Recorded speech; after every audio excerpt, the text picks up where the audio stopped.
Laat ons net gou 'n oomblik gee van stil word. En wat ek jou wil vra om te doen, dan gee jy net so 'n half minuut of 'n minuut gee. Wil jy net gou stil word? En dan vra jy die Heilige Gees dat hy nou met jou sal kom praat. Spesifiek. Hy gaan met ons almal praat, maar dat hy spesifiek met jou sal kom praat. Kom ons word net gou stil.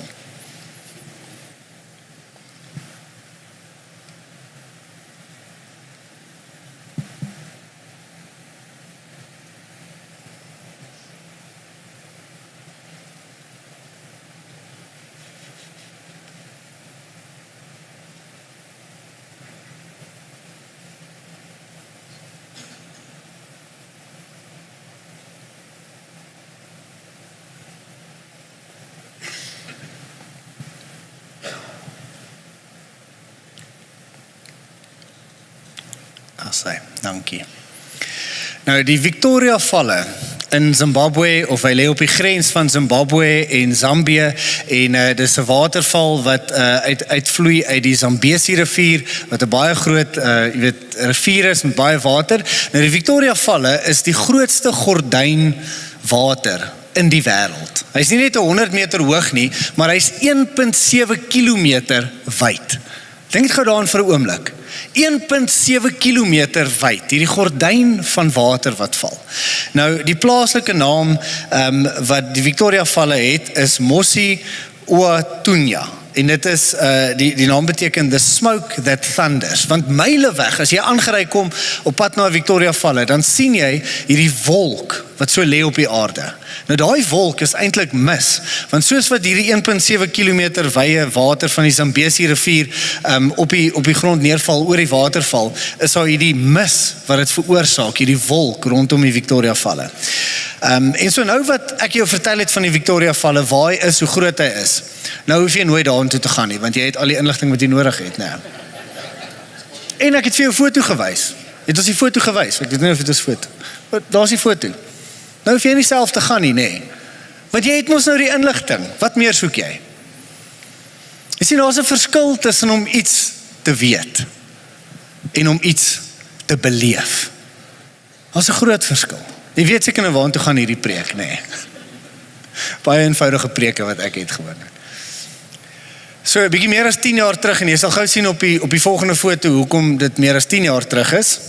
En ek sal wonder, die een ou daar, lyk nogals aantreklik. Dit was ek.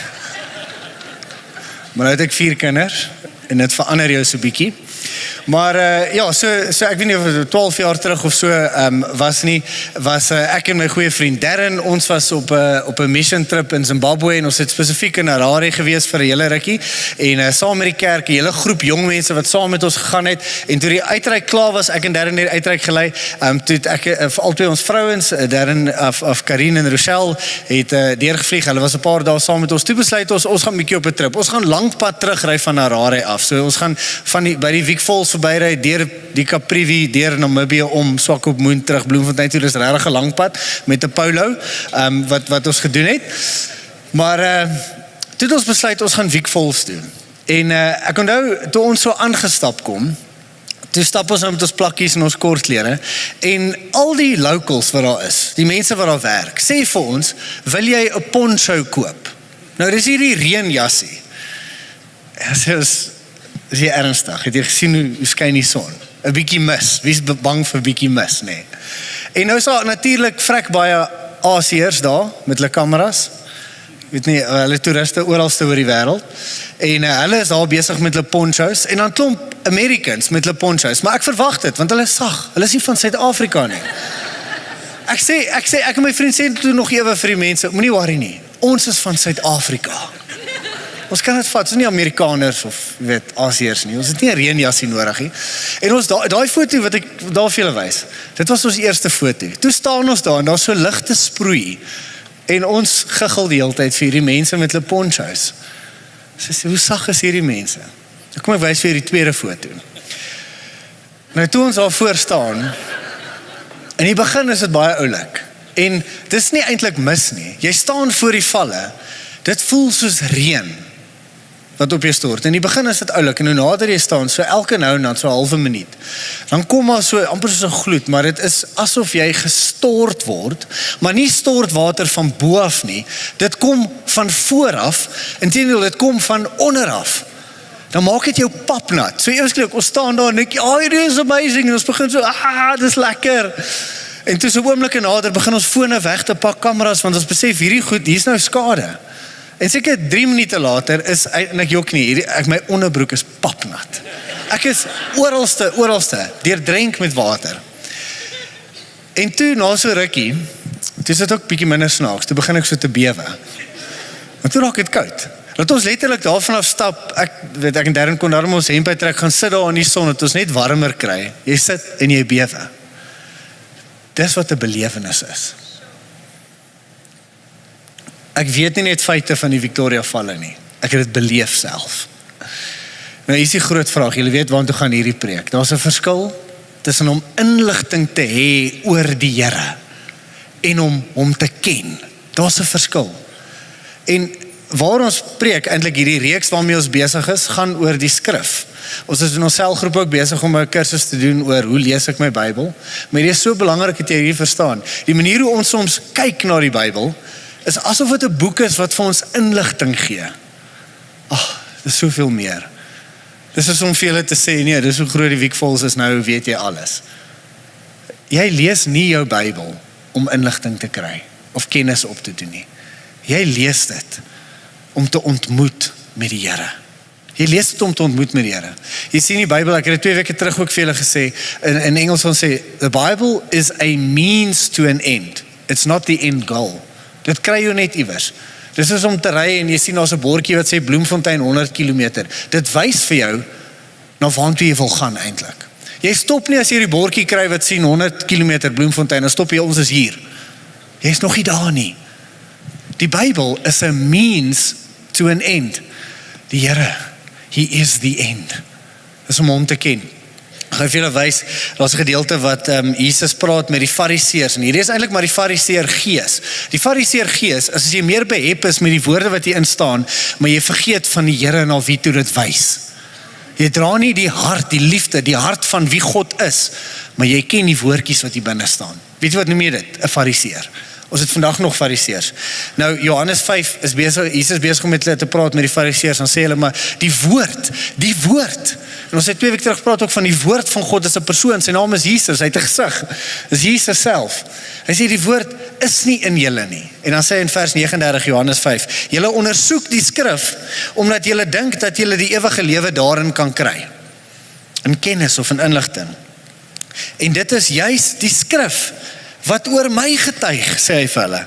Tog wil julle nie na my toe kom, sodat julle die lewe kan kry nie. Julle weet alles oor die Week Falls, maar julle was nog nie daar nie. Dis wat hy vir hulle sê. Vriende, die uitnodiging is, en ek weet jy is honger vir meer van die Here, die uitnodiging is, jy kan die Here beleef.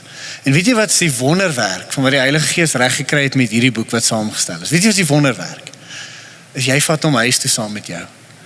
Môreoggend, jy hoef nie 2000 km te ry om daarby uit te kom, jy hoef nie te wag tot volgende Sondag nie. Môreoggend sit jy in die Here. Jy het toegang. Jy kan elke dag by die Week Falls gaan staan. Dis die geskenk van die Bybel. Jy hoef nie te wag tot volgende Sondag nie. Jy hoef nie afhanklik te wees van my, of selfs van my goeie vriend Israel nie, vir moments soos daai nie. Jy het die woord wat wys na die woord van God. Dit is my so mooi, daar's 'n man, Karel Barth, en ek my preek aanvanklik, wou ek vir julle baie interessante goed vertel het, en hoe die Bybel aan mekaar gesit is, en ek dink Christo kan ook volgende week bietjie meer daar praat, want dit is regtig belangrik en is baie interessant, maar ek het gevoel vandag se preek gaan so bietjie meer eenvoudiger wees, maar daar is hierdie een interessante gedagte. Karel Barth, hy was 'n teoloog, en hy het die volgende gesê, hy het gesê, the word of God only becomes the word of God when it reveals the word of God. Nou wat hy bedoel het, the word of God, die Bybel, word eers the word of God, die openbaring van God, when it reveals the word of God, Jesus. As jy jou Bybel lees, maar jy ontmoet nie vir Jesus nie, Jesus wat sê, die skrif wys na my toe, julle ondersoek die skrif en dink julle gaan ewig lewe daar kry, maar die skrif getuig oor my. As jy jou Bybel lees, daai oomblik, wanneer jy vir Jesus raak sien, Dis eers dan wanneer hierdie die woord van God word. Voor dit is dit maar net 'n boek. En dis hoekom dit is okay as 'n ander boek lê op jou Bybel. Gaan nie hel toe as gevolg van dit nie. Jy mis maar net die hele punt as jy hom nie lees nie. As jy jou Bybel lees, is dit sodat jy vir Jesus kan ontmoet. En dis hoekom, en hierdie is my belangrik. Hoekom is hierdie belangrik? Want wanneer jy jou Bybel lees, wat ek beleef onder Christene, is dat Christene soms geïntimideer deur die Bybel. Want jy dink jy moet een van 'n teologie graad hê om die Bybel te kan lees. Maar as jy besef, hierdie is net 'n means to an end, sodat ek Jesus kan beleef, dan is die Bybel minder intimiderend. Want dan maak jy jou Bybel oop môreoggend, en dan lees jy nie, van Here, wat beteken hierdie nou nie? Jy vra vir die Here. Jy sê vir hom, Jesus, op hierdie bladsy vandag, hierdie 10 versies wat ek vandag gaan lees, in my leesplan, sal U my kom ontmoet. Voordat jy bid, voordat jy lees, vra, en die kursus wat ons doen in die selgroepe, is al so een gedeelte wat die persoon of so vrou wat praat, en dan sê sy, when you read, before you read, ask Jesus to reveal himself on that page. Want als getuig oor hom. Dis verhouding. Dis nie veronderstel om intimiderend te wees nie. Selfs al lees jy die Bybel, weet nie heeltemal korrek teologies nie. As jy vir Jesus ontmoet, dis belangriker. Ek dink soms is ons risiko vandag in die kerk is nie dat mense die Bybel verkeerd lees nie. Die risiko is dat ons lees nie die Bybel nie. Ons sit nie met hom nie. So eerstens, dit word minder intimiderend as jy verstaan, dit gaan oor verhouding met Jesus. En tweedens, dit is net 'n deur na iets anders toe. Dis 'n deur om tyd met Jesus te spandeer. Dis hoekom ek 2 weke terug vir jou gesê het, as jy net tyd het vir een ding, bid of Bybel lees, wat doen jy? Jy bid. Want dis om tyd te spandeer met hom. Die Bybel is 'n deur na gebed toe, sodat jy met hom tyd kan spandeer om leer ken. Kom ek wys gou vir jou hierdie in Johannes 17 vers 3, sê Jesus dit op hierdie manier. Hy sê, en dit is die ewige lewe. Hy het daai vorige keer gepraat van, julle ondersoek die skrif, en julle dink jy ewige lewe daarin kry. Maar die skrif wys na my toe, ek is die lewe. Nou in Johannes 17 vers 3, hy sê, en dit is die ewige lewe. So jy wonder, wat is die ewige lewe? Is dit iewerste, is dit daar, is dit 'n tydsone? Wat is die ewige lewe? Dat hulle U ken. Dat hulle U ken. En ken, daar is nie kennis oor nie, dis nie inligting nie, dis 'n intieme kennis van iemand, die manier hoe jy jou huweliksmaat ken, as jy in 'n gesonde huwelik is, of jou eie kinders ken, dis waaroor dit praat, dit is die ewige lewe, dit begin nou al, want jy kan nou al die Here ken, en dit hou aan tot in ewigheid, dis die ewige lewe, dis hoekom ons sê, ons het nou al reeds 'n voorsmaak van die ewige lewe, ons is besig om in te tree al reeds, want ons kan nou al die Here ken, want jy ken, die enigste ware God, en Jesus Christus, wat deur U gestuur is. Jy sien, daar is 'n verskil tussen om te weet van iets en om dit te ken. Net soos daar is 'n verskil tussen inligting oor die week volgens om myself te beleef, is daar ook 'n verskil om te weet van iemand en om hulle self te ken. Nou, ek en Christo sal vir jou sê, ek en Christo ken vir Rassie en vir Daan.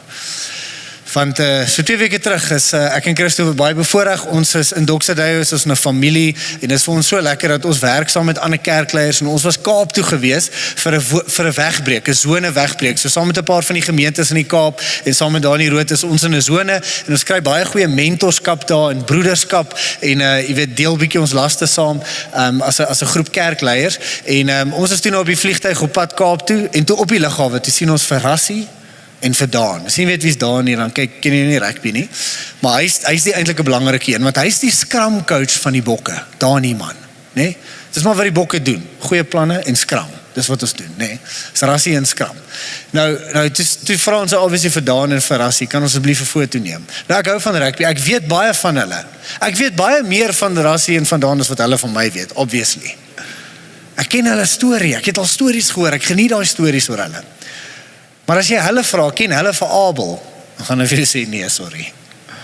Hulle het 'n foto saam met my en Christo, maar hulle ken ons nie persoonlik nie, nee. Ons 'n verskil tussen om baie te weet van iemand, en om hulle te ken.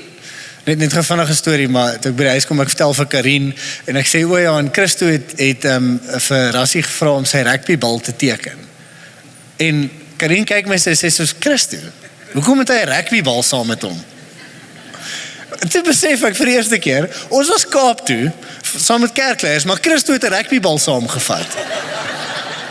ek het dit nie, Christo was die worship leier in ons kerk toe ek in die kerk ingekom het. Ek het dit nie verwag van hom nie, maar ek dink Christian, sy seun het 'n groot invloed gehad, en toe het hy nou toevallig, want ons het eintlik maar gegrap, en ek dink, hy het gesê nie, hy vat sy rugbal, dan kan ons bietjie paas as ons daar is, maar ja, hy het al saamgevat, groot tas, en maar ja, toe kon hy die bal laat teken, en ek dink Christian is baie bly, natuurlik oor. Nou weet jy nie net meer van Rassie en Dani, jy weet meer van Christo. Waar ook al hy travel, gaan sy rugbybal saam met hom. Ja, sy rugbybal in sy Bybel, sê hy, gaan saam met hom. Is nog 'n vraag. Is jy meer gewoond aan om te praat oor die Here, of om te praat met hom? As ek eerlik met jou kan wees, ek het 4 kinders, my werksdinamika het onlangs bietjie verander, my vrou se lewe is ook nogals besig, en daar is 'n paar weke in hierdie kwartaal wat ek gevoel het, Jesus Abel, hierdie week het ek meer gepraat oor die Here as wat ek met hom gepraat het. Vriende, my gebed is dat ons honger sal word om met hom te praat, om hom te ken. Nie inligting oor hom te hê nie, maar om hom te ken. Dis waar die woord gaan. Nou, kom ons wees dit gou eerlik, almal van ons is honger vir dit. As ek hierdie, alles wat ek nou gesê, dink ek nie is nuus nie, en ek is redelik seker, almal van julle stem saam. Jy sou nie vanoggend kerk toe gekom het, as jy nie 'n honger in jou hart het, vir meer van die Here nie. Ons het dit laasweek gesien, helft van die gemeente het vorentoe gekom, ons almal het 'n honger vir meer. Nou iets waar ons, adamant is binne Doxadou, deel van ons boodskap, is dat jou Sondag geloof kan en moet getranslate word in jou maandag lewe. En dis die mooie ding van die woord, dis is deel van hoe dit gebeur, is dat jy kan die Here beleef, jy kan hom ken, waar ook al jy gaan. En as jy wil groei in jou verhouding met die Here, hoe lyk dit? Een van die fundamentele dinge wat jy in plek gaan moet sit in jou lewe, is 'n liefde vir die woord. Want dit is hoe jy gaan beweeg van om 'n Christen te wees wat nou en dan iets lekkers op 'n Sondag beleef, na 'n Christen wat leef saam met die Here, wat in verhouding leef, wat hulle wil dit noem, die with God life. Dit is moontlik, maar jy gaan die woord nodig hê om daai lewe uit te kan leef. En ek weet dit is ons almal se begeerte. Maar hier is 'n interessante ding. Ek oortuig van dat uit alles waarmee ons sukkel as Christene, in terme van ons verhouding met die Here, waarmee ons struggle in ons tyd. Ek dink in verskillende eras was dit verskillende goed gewees. Ek dink die probleem van ons tyd is dat ons lees nie noodwendig Bybel meer nie. En ons is baie goed wat dit beïnvloed het, soos wat jy sal verstaan, as gevolg van sosiale media, al die distractions wat daar buite is, sukkel ons om die Bybel te lees. Ons het onlangs wat noem jy 'n survey in Afrikaans? 'n opname, survey. Ons het 'n survey gedoen, en ons het 'n paar van ons leiers, almal wat dien in die kerk, gevra om hierdie survey in te vul. En wat baie interessant was, die grootste frustrasie wat ons leiers in die kerk, so julle wat hier sit, beleef in hulle verhouding met die Here. Die nommer 1 frustrasie was Bybel lees, nommer 2 frustrasie, gebed. En so met ander woorde, waar ek wil praat, is 'n stilte tyd. Want in stilte tyd kan jy Bybel lees en jy kan bid. Maar die ding, en ek is oortuig daarvan, as jy met meeste Christene vandag gaan praat, die probleem is nie dat hulle nie lief is vir die Here nie. Dit is nie dat jy nie honger is vir die Here nie, maar die ding waarmee ons op 'n praktiese vlak mee sukkel, is om tyd te maak om alleen te wees saam met die Here. Om die woord te lees en om te kan bid. Nou, ek glo die probleem wat hierdie veroorsaak het in die tyd waarbinne ons leef, is ons leef in wat hulle noem 'n attention economy. Alles daar buitekant, daar is baie geld wat gemaak word om jou aandag te trek. Ek bedoel die manier hoe sosiale media opgestel is om jou te hou, soos dat jy nie iewers anders heen gaan nie, hulle moet jou hou. As jy TV kyk, dis net 'n paar sekondes elke greep, 8 sekondes in 'n fliek, dan moet hy gaan na 'n volgende scene toe, want hulle wil heeltyd jou attention hou, en dan is daar natuurlik advertensies waar as jy ry in die straat, is daar die heeltyd billboards aan die kant. Dis 'n attention economy waar binne ons leef. En so jy is gebombardeer met goed wat jou aandag soek, dat het vir ons dan moeilik is om distractions weg te vat om alleen met die Here te wees. Ek dink dis die rede hoekom ons vandag daarmee sukkel. 'n tweede rede hoekom ons hiermee sukkel met 'n stilte tyd, is die instant culture waarbinne ons leef. Dis instant koffie, dis 'n microwave culture waarbinne ons leef. Alles kan jy vinnig nou kry. Dis take a lot. Jy klik en dan kom dit by jou voordeur uit. En op dieselfde manier, jy hoef nie te wag tot Sondag vir 'n lekker preek nie. Jy kan sommer net gou aanlyn gaan op YouTube. So selfs, ons het daai instant culture het ons gebring na ons geloof toe, dan kom ons na die Here toe, dan sê, geef my gou ietsie. So dan soek jy 'n minuut sermon clip, of 'n verse of the day. Jy wil nie Bybel lees, verse of the day. So ons soek goeders lekker vinnig, né? Maar dit is die kultuur waarin ons leef, dat dit ons breine al so beïnvloed het, en dan het ons daai verwagting wanneer dit kom by ons verhouding met die Here. Maar jou verhouding met jou vrou werk nie so nie, né?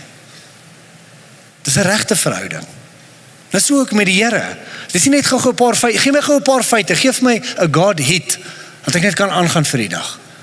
Die Here nooi jou uit na 'n verhouding. Dis mooier, dis nie net 'n paar feite oor die Here nie. Hy nooi jou uit om daar te kom staan en die waters te beleef. Maar ons moet tyd maak vir dit, en dit vat soms bietjie langer. Die derde rede, ons leef in 'n information age. Ons leef in 'n inligtingsera waar alles gaan vir ons oor inligting. Ons het nog nooit so baie inligting gehad nie, maar inligting verander jou nie noodwendig nie. Soms dink ons, as ek iets verstaan, dan het ek dit. Maar kom ek verduidelik vir jou. Jy kan die aandelebeurs verstaan, maar nog steeds arm wees, nee. Jy kan die teorie van musiek verstaan, of verstaan die reëls van rugby, maar nog steeds nie 'n musikant wees, of 'n rugby speler nie. Inligting beteken nie is dit nie. Maar in die inligtingsera het ons inligting iets groters gemaak as wat dit regtig is, in die Google era waarbinne ons leef. 'n ander voorbeeld is, jy kan presies verstaan hoe werk 'n program om die kameras te gaan doen, of die Iron Man, maar nog steeds nooit die kameras doen nie, nee. Nou so ook, ons gaan kry baie inligting oor die Bybel, en oor die Here, en oor verhouding met die Here, maar dit beteken nog nie ons leef in dit nie, nee. Dis soos ons weet presies hoe wyd is die Wiek Falls, maar ons was nog nie nat gemaak deur sy water nie. En dis die uitnodiging. Vanoggend, my hoop is dat jy nie weer nog hier skuldig uitgaan nie, maar my hoop is dat jy honger hier uitgaan. Ek vertuig al van dat my werk as 'n predikant is nie om jou te voed nie. Ek wil nie jy moet hier vol huis toe gaan nie, dat jy satisfied is nie. Ek wil jy moet honger huis toe gaan. Ek wil jy moet hier uitstap met 'n honger, dat jy sê, ek kan nie wag tot môreoggend nie. Want jy kan die Here se stem self hoor. Jy het my nie nodig nie. Jy het die Bybel, jy het die Heilige Gees, is saam met ons. Dis die goeie nuus. Jy hoef nie na 'n tempel toe te kom om die Heilige Gees te ontvang of die woord van die Here nie. Dis saam met jou, dis in jou. Dis die goeie nuus. En ek weet dis wat ek en jy begeer. Maar die kultuur waarbinne ons leef, het die vyand ons huidige kultuur gebruik om teen ons te werk. En so ons gaan teen op sekere maniere. Ons is nie van die wêreld, maar ons is in die wêreld. So ons sê nie ons is teen die wêreld nie, maar ons gaan teen die kultuur, teen die stroom van hierdie wêreld moet werk, as jy 'n floreerende verhouding met die Here wil hê. So, waarvoor ons settle, is quick and easy, is 'n grab and go, selfs in ons verhouding met die Here, en net inligting, soms tweedehandse inligting, iemand anders se inligting in plaas van jou eie.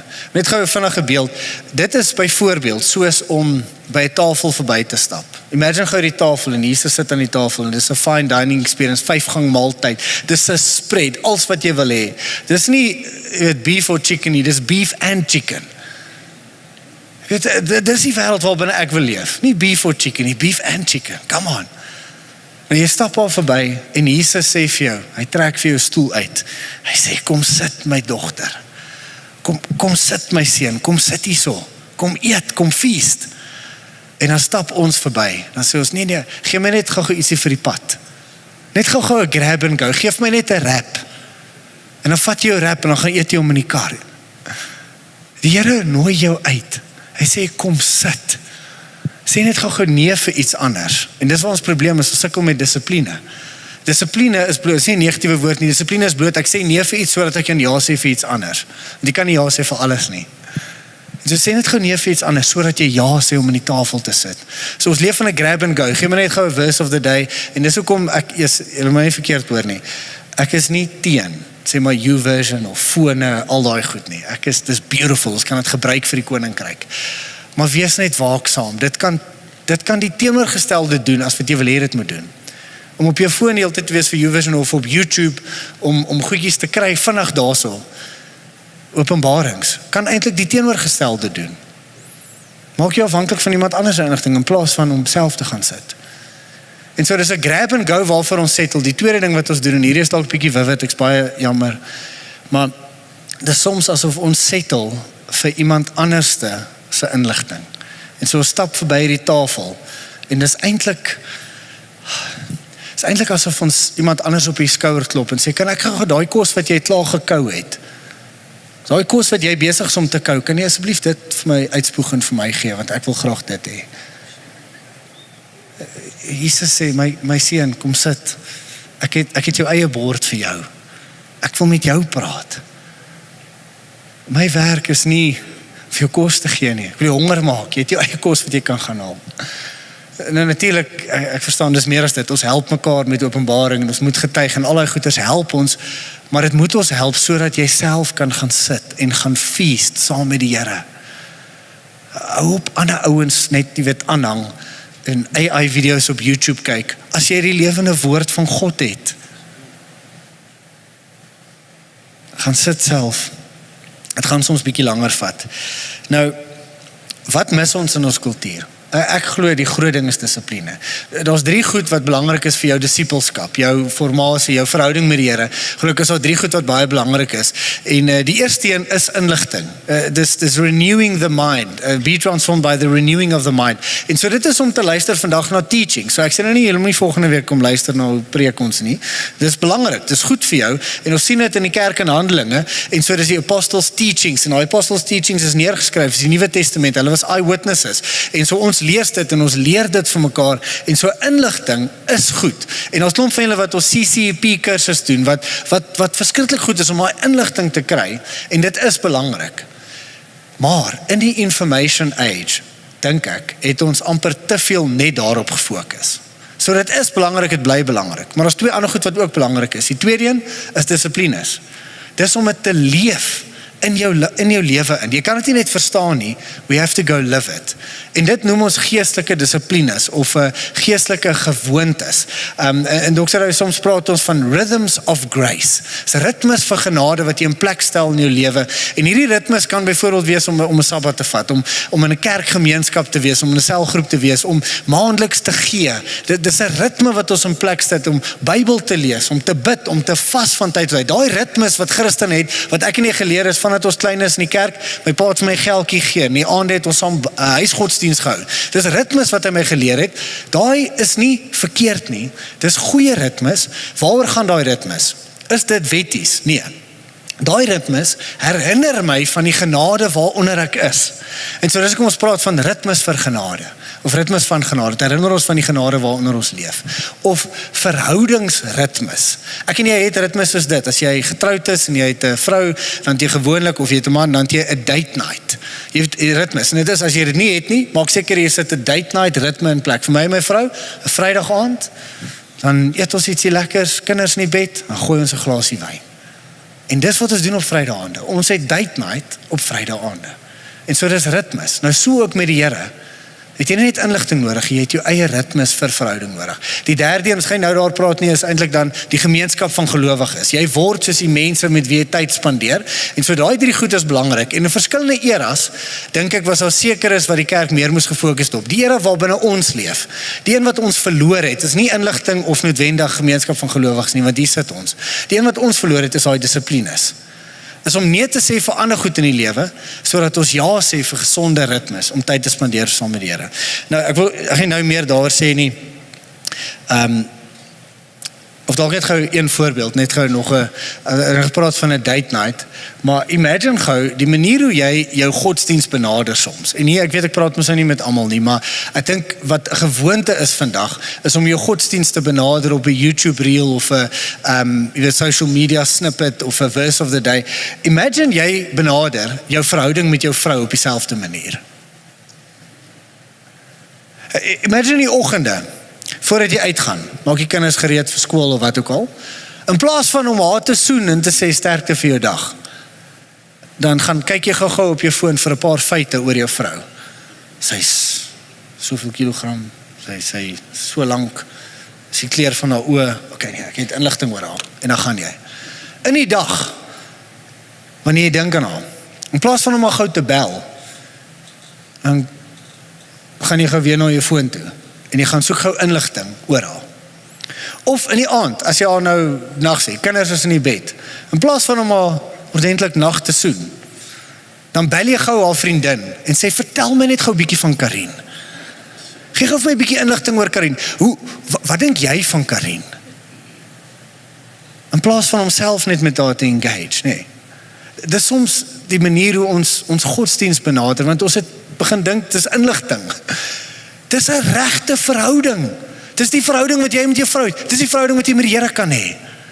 Dis die verhouding wat jy met jou kinders het, maar hulle te ken, of wat jy met jou pa het, as jy 'n gesonde verhouding met jou pa het. 'n Regte verhouding. Nou wat het 'n verhouding nodig? Dit het tyd nodig. Dit het afsondering nodig. Dit het nie vir ander dinge nou, nie vir die wêreld, selfs nie vir die kerk van die Here, want ek het 'n date night. As jy my nooi vir 'n braai op 'n Vrydag aand, ek gaan nee sê, want ek het 'n ander afspraak met my vrou. En so ook, hoe lyk dit vir jou om te sê nee, want ek het 'n ander afspraak met die Here?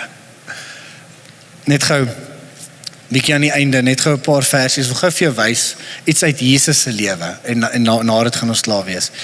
Jesus het 'n ritme gehad om alleen te wees. Nou hierdie is net belangrik, onthou net hierdie. As Jesus hierdie nodig gehad het, wie is ons om te dink ons het nie? Die krag wat Jesus gehad het, hy het op water geloop, hy het siekes genees, hy het brood, 5 broodjies gegee vir 5000 mense. Maar dit was omdat hy in 'n noue verhouding met die Vader was, hy het die Vader se stem gehoor, en hy was gevul deur die krag van die Heilige Gees, hy het die stem van die Gees ook gehoor. Hoekom? Omdat hy in verhouding met hom gestap het. Hy het dit nie net gehad nie, hy het dit gaan kry, in tyd, in verhouding, saam met die Heilige Gees en saam met die Vader. Markus 1 vers 35 tot 38, ek smal oor hierdie stuk, en die Here hou aan met my praat oor hierdie stuk. En dan sê dit daar, net voor ek hierdie lees, hierdie is 'n oomblik in die begin, waar daar eintlik 'n stukkie herlewing uitgebreek het. So Jesus is daar, hy is by Petrus se huis gewees, en daar kom skare van mense vir genesing, en hy genees hulle, tot laat in die aand, en dan gaan slaap hulle. So daar's 'n revival wat uitbreek. Weet jy wat sal ons doen, as sulke revival uitbreek? Ons sit 'n tent op, ons bou 'n gebou, ons gee dit 'n naam, wat, Revival Ministries. Ons sê, hier gaan ons bly. Die Here het iets hier gedoen. Wat doen Jesus? Dis wat gebeur die eerste dag. Wat doen hy? Gebeur die volgende oggend, vers 35. So dis net na, die Here is besig om groot dinge te doen. Deur Jesus, vers 35, nog voor dagbreek, die volgende oggend, het Jesus opgestaan en alleen op 'n stil plek gaan bid. Hy het verdwyn. Op sy eie. Nie gesê vir mense om op sy eie te wees saam met die Here. Later het Simon, dis nou Petrus en ander mense by hom agter Jesus aan gegaan, en toe hulle hom kry, sê hulle vir hom, almal vra na u. Ander vertaling sê, almal soek u. Ek weet nie, hoe voel jy partykeer so nie? Ek pa van 4, met jou werk, het voel vir my, almal soek my. As jy 'n ma is, almal soek jou, almal hang aan jou die hele tyd. Ek weet nie, hoe voel jy so nie? Voel jy, maar ek het nie tyd, almal het vir Jesus gesoek. Hy het nie net meer tyd as jy gehad nie, hy het dieselfde burden gedra as wat ek en jy dra vandag. Almal soek hy. Weet jy wat sê Jesus? Jesus het egter geantwoord, ons moet ook nog verder gaan, na die omliggende dorpe, sodat ek daar ook kan preek. Dit is immers waarvoor ek gekom het. Hy was alleen in tyd met die Here. Daar is 'n revival wat uitbreek. Petrus sê, Jesus, almal soek jou, kom! Hy sê, o nee, ons gaan nie terug nie. Hy sê nee vir 'n revival. Van die Here het vir hom gesê, my kind, jy moet aangaan. Jy sien, ons issue is nie om nee te sê vir slegte goed nie. Partykeer is ons sê nee, ons sukkel om nee te sê vir goeie goed, want ons het nie daai duidelikheid nie. Maar waar kry Jesus dit? Hy gaan kry dit, want hy is alleen saam met die Vader, toegewy dit. In Lukas sien ons hoe die skrywer Lukas maak 'n punt hiervan. Wil gou vir julle 'n paar versies daar uitwys. Lukas 4 vers 1, dan sê dit Jesus, dis na Jesus gedoop is. Jesus het vol van die Heilige Gees die Jordaanrivier verlaat. Hy is deur die Gees na die woestyn gelei. Ons dink baie keer die woestyn net gaan oor versoeking. Dit was 'n plek van krag. Dit was 'n plek van krag gewees. Die Gees het hom gelei daartoe. Die Gees wil jou lei in die binnekamer in, alleen.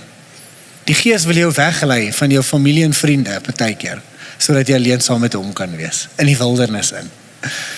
Ek en my vrou, tydkeer as ons stilte tyd hou, ek's maar extrovert, so ek sê altyd, as ek praat van alleentyd, Karin praat van alleentyd, dan bedoel sy op haar eie, ek praat van alleentyd, dan beteken dit dis net ek en Karin. So ek sal sê, kom ons gou 'n bietjie alleentyd saam. Maar nou in die oggend is 'n bietjie 'n probleem as ons stilte tyd hou, vroeër in ons huwelik, dan sit sy, nou sê maar in die bed, in die slaapkamer, en dan gaan sit ek daar by haar. En dan loop sy en gaan sit sy in die sitkamer. En dan wonder ek na 'n rukkie, waar is sy? Dan gaan sit ek ook maar in die sitkamer. Ek wil maar net naby haar wees. Totdat sy nader aan my is verduidelik, Abel, ek wil nie jy moet dieselfde vertrek as ek wees nie. Ek wil saam met die Here wees. En ek was baie offended, want ek was bietjie insecure, ek was nog jonk in ons huwelik. Toe begin ek agterkom, ek dink Jesus is greater as ek. Laat jou vrou toe. Hoe meer tyd sy met hom spandeer, hoe nicer is sy met my in elk geval. Alleentyd, om nee te sê, vriende en familie, die Gees wil jou lei. Môreoggend, die Heilige Gees wil jou lei, om nee te sê vir die wêreld, sodat hy alleen saam met jou kan wees. Nou vers 14, Lukas 14 sê, hierna het Jesus gevul met die krag van die Heilige Gees, omdat hy saam met hom was, is hy gevul. Dis 'n persoon. Dis nie net 'n gebed van iemand anders, jy kry, dis 'n persoon, jy spandeer tyd met hom, dan is jy vol van hom, nee. Dan gaan jy gevul van die Heilige Gees na Galilea teruggaan, het hy deur die hele omgewing bekend geword. En hier is interessant hoe Lukas eintlik hierdie verhaal begin skryf. Mense het begin weet van Jesus. Almal het hom begin soek. En dan vers 42 tot 43 sê dit daai selfde stuk wat ek gelees het in Markus. Vroeg die volgende môre het Jesus na 'n verlate plek vertrek. En die skare het oral na hom gesoek. En dan sê hy nee vir hulle. Want hy het geweet, hy het clarity gehad. Lukas 5 vers 15 en 16, kom ons gaan ook 'n bietjie vinniger. Tog ten spyte van Jesus se bevele, en hy het vir mense gesê, bly stil, moenie vir mense vertel van my nie, is nog nie my tyd nie. Ten spyte van sy bevele, het die berig oor sy mag selfs vinniger versprei en groot skares het gekom om hom te hoor preek van hulle en van hulle siektes genees te word. Maar Jesus het hom gereeld in 'n verlate plek afgesonder om te bid. 'n verlate plek. As Jesus 'n smartphone gehad het, dink jy sy smartphone sou saam met hom gegaan het in sy stilte tyd in? Ja, want dan vat jy die hele wêreld saam. Jy vat letterlik die hele wêreld saam. Verlate plek. Lukas 6, 12 tot 13, sê eendag kort hierna het Jesus na 'n berg gegaan om te bid. Gaan op sy eie. En hy het die hele nag in gebed deurgebring. Lukas 9 vers 18, eendag na Jesus alleen, ander vertaling sê eenkant, in gebed was. Dan praat het van hoe hy toe daarna gepraat het met sy disippels. Daai vorige vers wat sê hy die hele aand gaan bid. Weet jy wat gebeur daai volgende oggend? Hy kies 12 disippels, maar daar was ander ook gewees. Ek weet nie of jy ooit daaraan gedink het.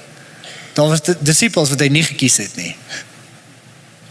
Die clarity wat hy moet hê, om nee te sê, verseker ons, jy gaan nie my disipel wees in hierdie konteks nie. So ek nie is nie lief vir hulle nie.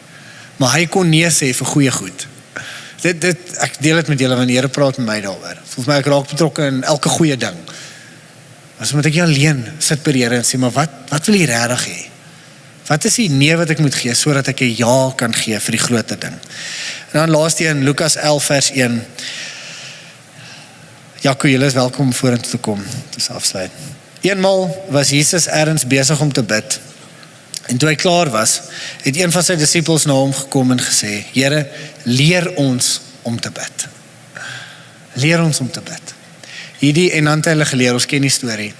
Nou hier is die wonderlike ding, die lewe wat Jesus gehad het, is beskikbaar vir jou.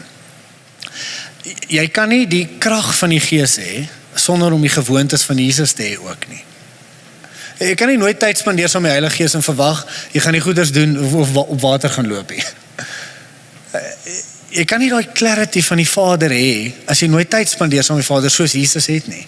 Dallas Willard sê dit op hierdie manier, hy sê, you cannot have the life of Jesus, without the lifestyle of Jesus. Ons kan nie net soos die wêreld leef nie, vriende. Ons gaan moet begin nee sê vir sekere distractions, sodat ons tyd in die woord kan spandeer. Nou, soos wat jy staan, kom ons staan saam, gaan ons in aanbidding in. Wil ek jy sommer net herinner, as jy hier uitbeweeg, by die inligtingstoonbank daar binne, kan jy vir jou een van hierdie kaartjies gaan kry. Ons noem dit Daily Bread, dis 'n leesplan deur die Nuwe Testament. Gaan vat hom, gaan werk deur die Nuwe Testament. Begin by Markus, dis 'n goeie plek, en lees sommer net deur die Nuwe Testament. So elke oggend as jy 'n stilte tyd hou, lees die volgende hoofstuk. Soms gaan jy vashak by 'n hoofstuk, want dit gaan te veel praat met jou. Dan bly jy eers daar vir 'n week, dis fine. Want dis net 'n means to an end. Daar's so 'n acronym op BREAD, en dit help jy net met 'n gesonde stilte tyd. Dit help jy, dit gaan nie net oor lees nie. Dis be still. Jy word stil, dis die B. En dan is die R, is dan lees ons read, dan sit encounter of experience. Vra die Heilige Gees, ontmoet my gou op hierdie blaai, want dit gaan oor verhouding, om hom te ken. En dan is dit apply. Heilige Gees, wat doen ek hiermee? Is daar toepassing in my lewe? En laastens, bid jy. Begin by gebed en eindig by gebed.